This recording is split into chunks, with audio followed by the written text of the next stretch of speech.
ఇప్పుడు మీ జుట్టు రాలడం పూర్తిగా తగ్గిపోతుంది. ప్రిస్మోస్ బీ fall cure miracle herbal hair oil తో. జానీ మాస్టర్ ఇష్యూలో రోజుకో కొత్త విషయం వెలుగులోకి వస్తోంది. తాజాగా ఆయన భార్య పోలీస్ స్టేషన్ కు వచ్చింది.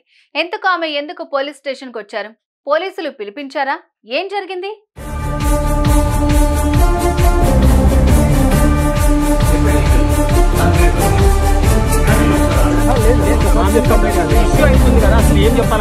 ఎప్పుడు ఎనర్జెటిక్ గా డాన్స్ చేసి స్టేజ్ ని ఊపేసే జానీ మాస్టర్ ఇప్పుడు ముఖం కూడా చూపించుకోలేని పరిస్థితికి వచ్చాడు. జానీ మాస్టర్ దగ్గర అసిస్టెంట్ గా పనిచేస్తున్న యువతిని ఆయన లైంగికంగా వేధిస్తూ వస్తున్నారని యువతి ఈ నెల 15న పోలీసులకు ఫిర్యాదు చేసింది. జానీ మాస్టర్ భార్య కూడా తనను కొట్టిందని ఫిర్యాదులో పేర్కొంది. దీంతో కేసు నమోదు చేసుకున్న పోలీసులు దర్యాప్తు చేపట్టారు. ఇంతలోనే విషయం మీడియాకు ఎక్కడంతో అప్పటి నుంచి జానీ మాస్టర్ కనిపించకుండా పోయాడు.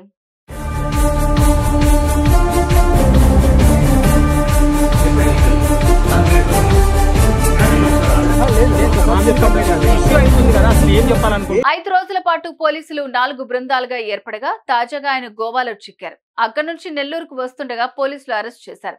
ఇప్పుడు హైదరాబాద్ కు తీసుకువచ్చి కోర్టులో ప్రొడ్యూస్ చేయనున్నారు.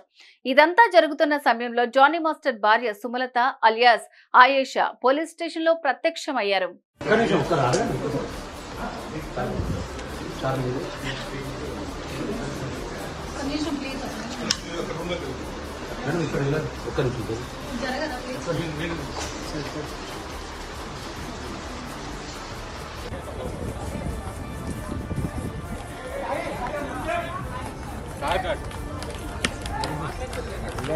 ఏం చెప్పాలనుకుంటున్నారు జానీ మాస్టర్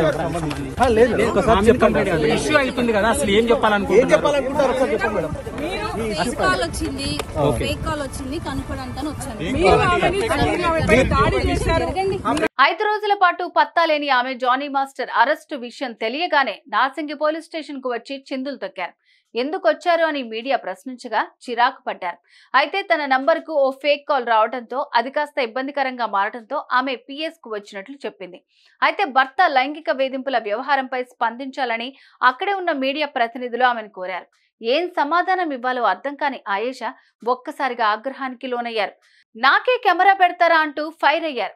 మీరు కూడా యువతపై దాడి చేశారు అని ప్రశ్నించగా మైకులు తోసుకుంటూ వెళ్లిపోయారు.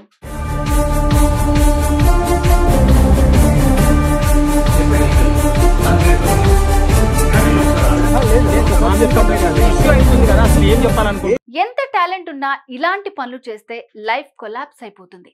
పని చేసుకోవటానికి వచ్చిన యువతిని ఇంత దారుణంగా వేధించడం కరెక్ట్ కాదంటున్నారు కొందరు. అటు జానీ మాస్టర్ వర్షన్ కూడా వినాలని అంటున్నారు మరికొందరు. చూడాలి మరి ఈ విషయంలో ఇంకెన్ని విషయాలు వెలుగులోకి వస్తాయో. సుమన్ టీవీలో మీ పర్సనల్ అండ్ బిజినెస్ ప్రమోషన్స్ కోసం కింది నెంబర్కి కాంటాక్ట్ చేయండి.